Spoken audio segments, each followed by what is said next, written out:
Good morning, everyone. It's a joy to be here with you. For those of you who do not know us, my name is Brahmacharini Chandrika, and along with my friend Nayaswami Bhavani, it is our joy to share our Sunday service with you.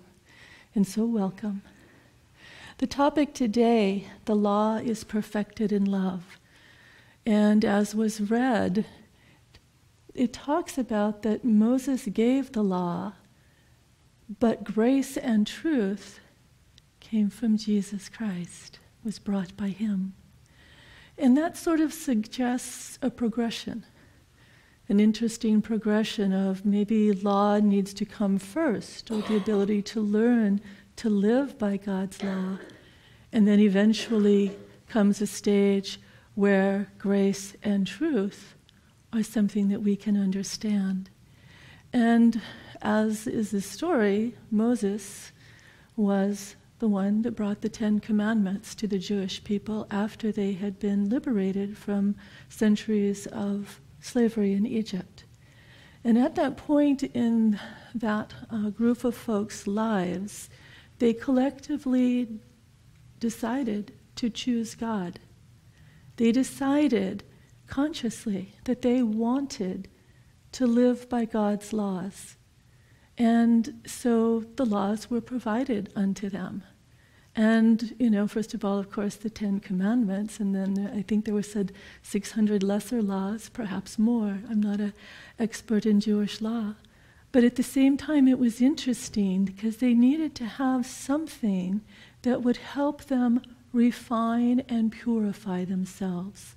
And so the 10 Commandments aren't God saying, you can't have any fun in this world. Quite the opposite. What God is saying to us is if you obey these laws, you will avoid the oceans of sorrow and suffering, as Krishna says. Obey the laws and you will find greater joy and love in your life. So it's something designed to help us to be able to experience more deeply the love and joy that is our birthright. Whereas when we take actions in error, we break the divine law. Oftentimes the fruit of that action is pain and suffering for ourselves and for others. And so the law was something that they were very adept at trying to follow.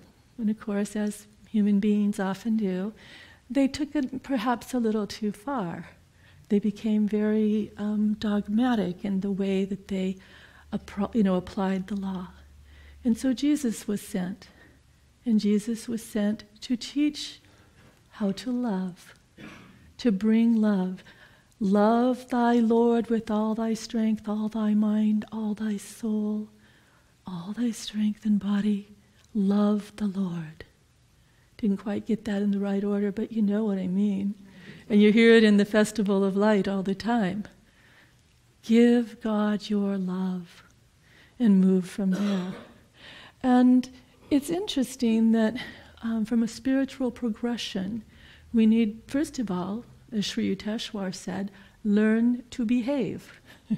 Learn to behave. In other words, practice the divine law. Do your best to control the lower impulses. Behave as if you were already a spiritual master. The more you do that, the more you become aware of the fact that divine love and grace occur. Because divine grace is a power, but it's not a power outside of us. It is a power within us.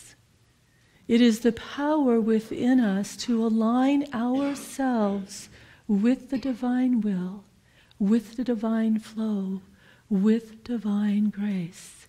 And the more we attune ourselves to the flow of the divine, to the presence of the divine within us and all around us, then the more we're able to receive the flow of that grace. We have to do our own effort. Is it the spiritual path is 25% the effort of the disciple, 25% the grace of the guru, and 50% the grace of God. Notice the percentages there? 25% our effort, 50% grace. How do we get that grace? Let's increase our odds here. But of course, the trick is that 25% of our effort is all of our effort, all the time, every moment of every day. We need to be alert and aware and keep reaching out to the divine. And then when that grace occurs and we feel the presence of love within us, the presence of the divine, then we share that grace with all. And so those of you looking for grace, it's a special divine diamond. But it's not like if you were walking around on a nice little hike in the hills or something, and you're looking for the little diamond that might just be on the ground there, and you're picking up stone after stone after stone and not finding the diamond. Well, it's not outside yourselves that you need to look for this diamond of divine grace. It's within yourself and in the deep communion of love with God. And then grace starts to expand and fill you and to be real for you. Because it's not enough just to practice the outward prescripts of a religion. In other words, to just be on the surface of it. The religion is the idea of union with God. And so when Jesus came to the world, he was talking primarily to those individuals who were willing and ready to go deeper, who had taken the law as far as it could go and said, I want something deeper, Lord. I want to know you. I want to have a personal relationship with you, Lord. My love is so strong, that's what I want. And so that's what Jesus came to offer to us, was the idea of we can learn to love God personally, impersonally. But it's the idea that we move beyond the outward experiences and rituals to the deep, deep meaning within. And it's the soul's call that we're responding to. Love is above the law. And we have to learn to love God and dive into His grace. God chooses those who choose God. So this idea of the chosen people, if you've ever been a little envious that some people think of themselves as the chosen people, well, be one of them. Choose God. That's all it takes. Just choose God, and God will choose you. It's as simple as that. And of course, the more you do that, then the more you feel the power and grace of the divine within you, and it becomes a reality. I had a conversation with someone earlier this week, and he's been studying spiritual truths for maybe 30 years or so. But it was always more from an academic perspective, curious about why is there various religions in the world? What does this really mean?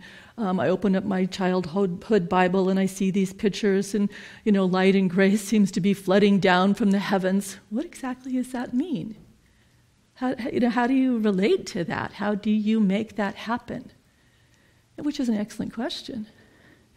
And for him, wonderfully, he started to get some insights, as I'm sure all of you have, onto how to do that. And that it's not just an artistic rendition of something wonderful. It is a true and deep reality that is available to all of us if we would simply reach out.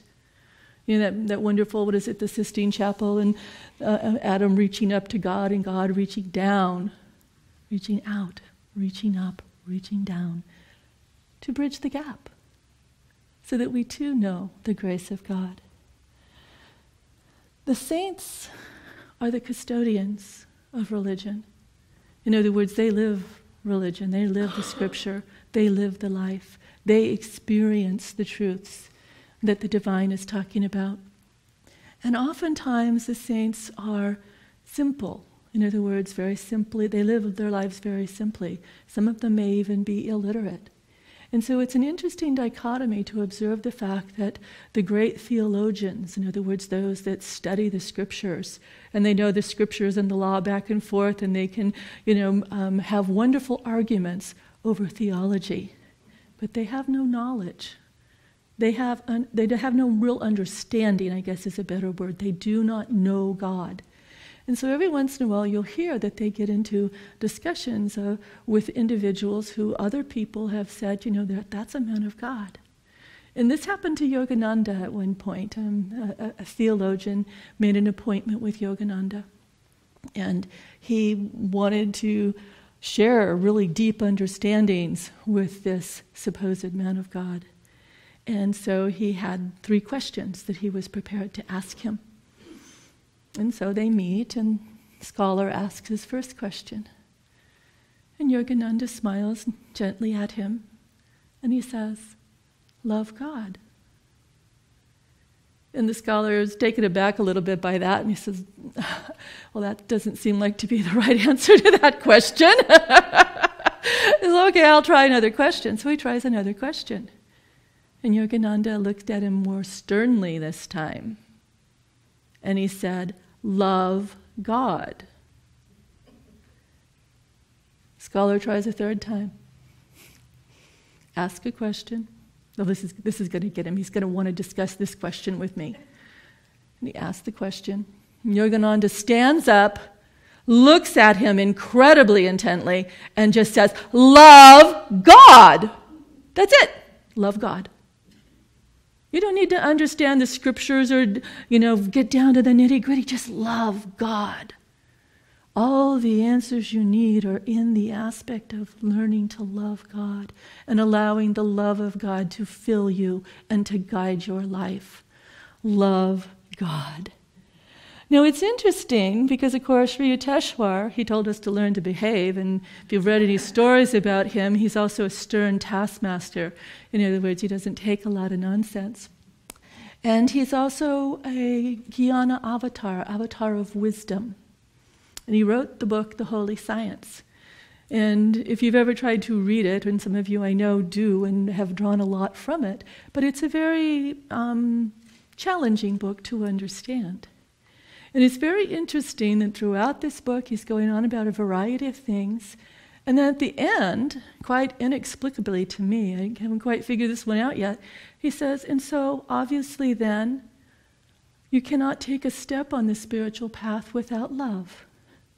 It's like, well, it wasn't obvious to me, but okay, that's good to know. Love. We keep coming back to that general premise. Now, Jesus said to his disciples and to the world, "Seek ye first the kingdom of God, and all these things shall be added unto you." Seek ye first the kingdom of God. So whenever you're faced with trials and tribulations, if God is your go-to, you're on the right track. Because we have to remember that it's God's power flowing through us. It's not us, it's God's power. But we have to apply and use our God-given power. And the more that we open up to that flow of divine grace, the more it occurs. But we have to meet that challenge. And it's really interesting when you're trying to see God as the doer, especially when you've been practicing for a while and living the life of a spiritual disciple for many years. I remember quite a while ago, this was when I was brand new to the spiritual path, and I remember hearing a story, and the story was one of a couple, and they were scheduled to do Sunday services, and they did. But for some reason, and for the life of me, I can't remember Haridas's wife's spiritual name. Keep wanting to call her Eileen. Does anybody remember? Roma, there we go. I was like, no, I know it's something else. So anyway, it was about Haridas and Roma. And I didn't know them at the time, had no idea who they were. But anyways, as it turned out, whenever it was Roma's turn to do Sunday service, something would prevent her from doing it.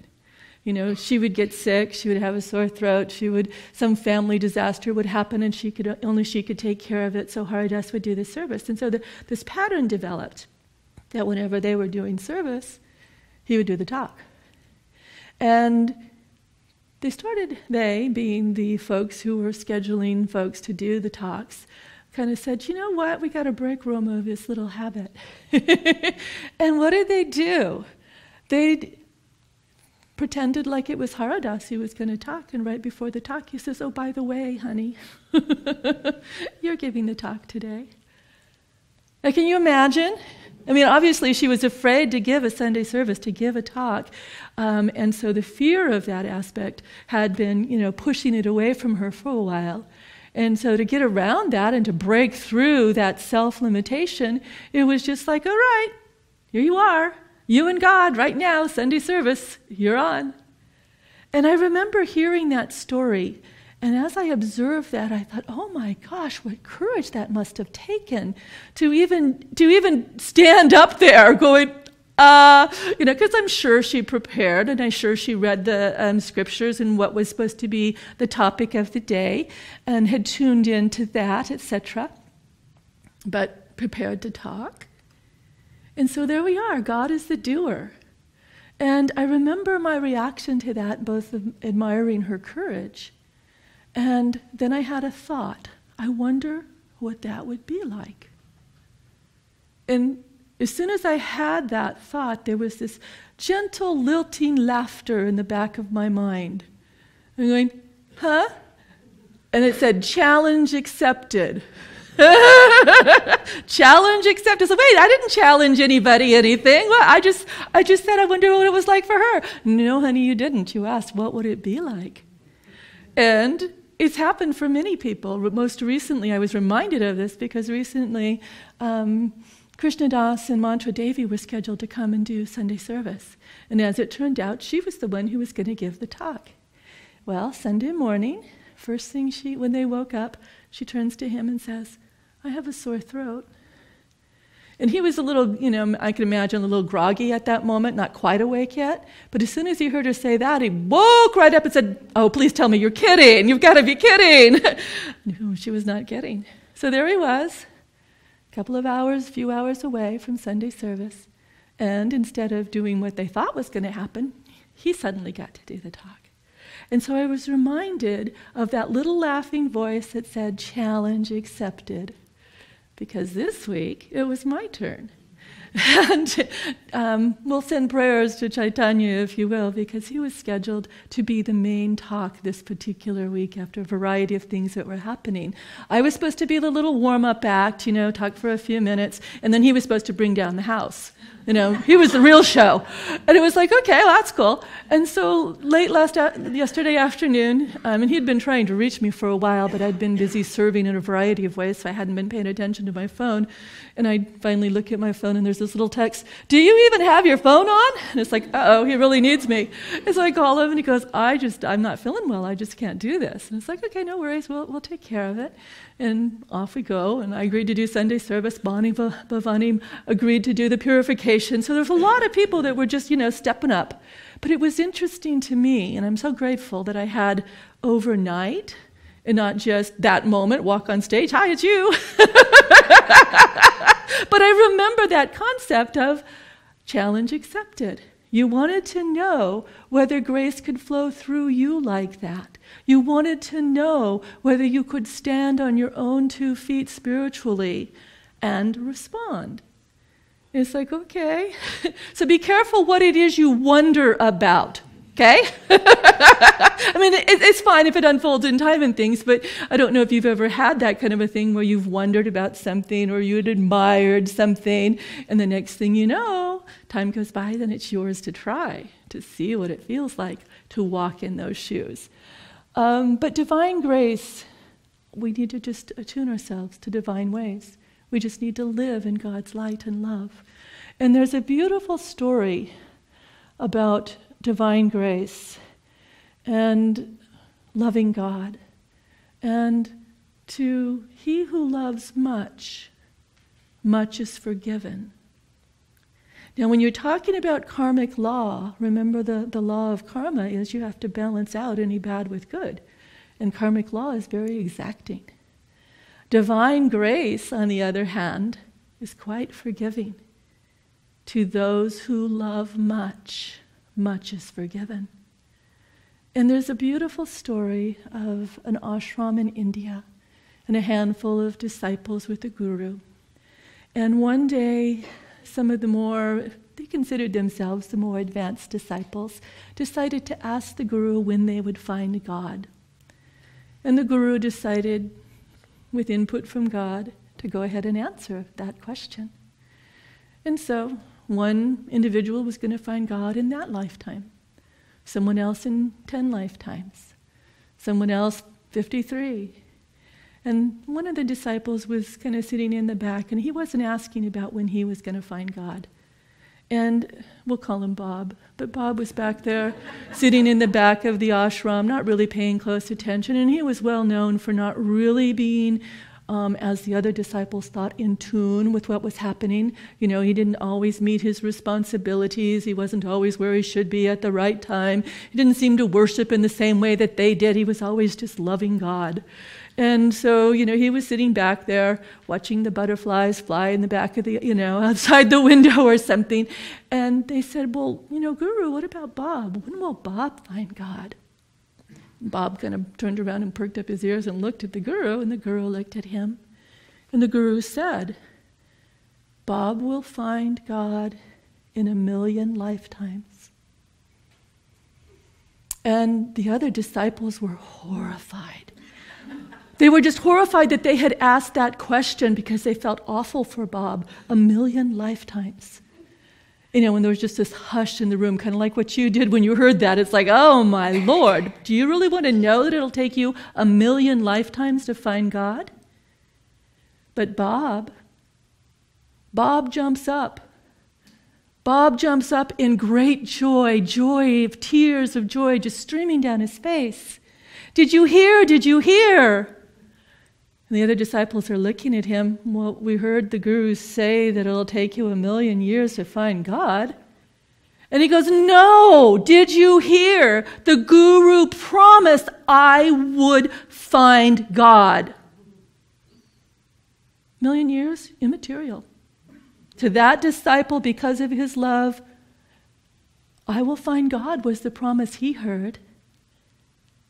And in that moment, because of his love, he was freed. Because of his joy, because of his gratitude in God, that he knew that at any point in time he would find God, he was free. He was free. And so we get to remember that love supersedes law. To those who love much, much is forgiven. And we need to learn how to bring that love into our lives. And I wanted to close with a little bit of a story. Chaitanya, as you know, oftentimes will bring up songs. You know, he's a wonderful singer and he's very attuned to this ray through the music. And when he and I talked earlier this week about it, he says, I'll probably do a talk about some song of Swami's. You know, and I'm always charmed by that because it's a process that's, though I love the music, I don't sing nearly as well as he does, but I appreciate the fact that that's just a joyful way for him to tune into the ray and to share it with others. And so when I talked with him yesterday afternoon, and I heard the news that, hey, I guess he's on tomorrow, there was two things that happened. The human reaction when we was trying to tamp down panic. You know, it's like, I was going to talk for 5 minutes and be done with it, but, you know, now what? And so there's this panic rising. And meanwhile, in the back of my mind, this song starts to intrude. You know, and it's not a typical song that would pop into my mind. I mean, it's a beautiful song, but it popped up. And I'm going, okay, God, you and I together are going to do Sunday service. So, you know, can you make that little distracting noise go away? And can we focus on whatever it is we really need to do here? And of course, that's not what happened. It got louder and it got more insistent. And so I thought through it for a while, trying to get inspiration from, you know, different sources that are available, but it was still there. And I finally said, okay, let's just pay attention. What is this song? And it was like, oh, interesting. And so in advance, I'm going to offer my apologies to the rock and roll artist that made this song famous, and to Chaitanya, who I know would sing it far more beautifully. And I hope I get somewhere close to the melody. If I don't, I think you'll still recognize it. But the song that immediately on that moment of panic that jumped into my mind, all we need is love, bum ba dum ba dum. All we need is love, love. Love is all we need. Love is all we need. Love is all we need. And of course, it's talking about divine love. At least in my mind, it was divine love was all we needed. And so there we are with this silly little song playing through your mind, going, oh, just remember and relax. It's all about love. Just go into the flow of love. And I wanted to close with a reading from The Essence of Realization by Yogananda, because he talks about love. Union with the cosmic beloved is the most enjoyable experience possible. It is dream after dream, joy after joy, 1,000 million divine romances in one, ever thrilling your heart. At every point of space you behold searchlights of his love, shining like 1,000,000 suns. As often as you think you have exhausted his love, again and again, like a rolling surf, it crashes anew upon the shores of your mind. As often as you have exhausted his love, again and again, like a rolling surf, it crashes anew upon the shores of your mind. That is ecstasy. God bless you all.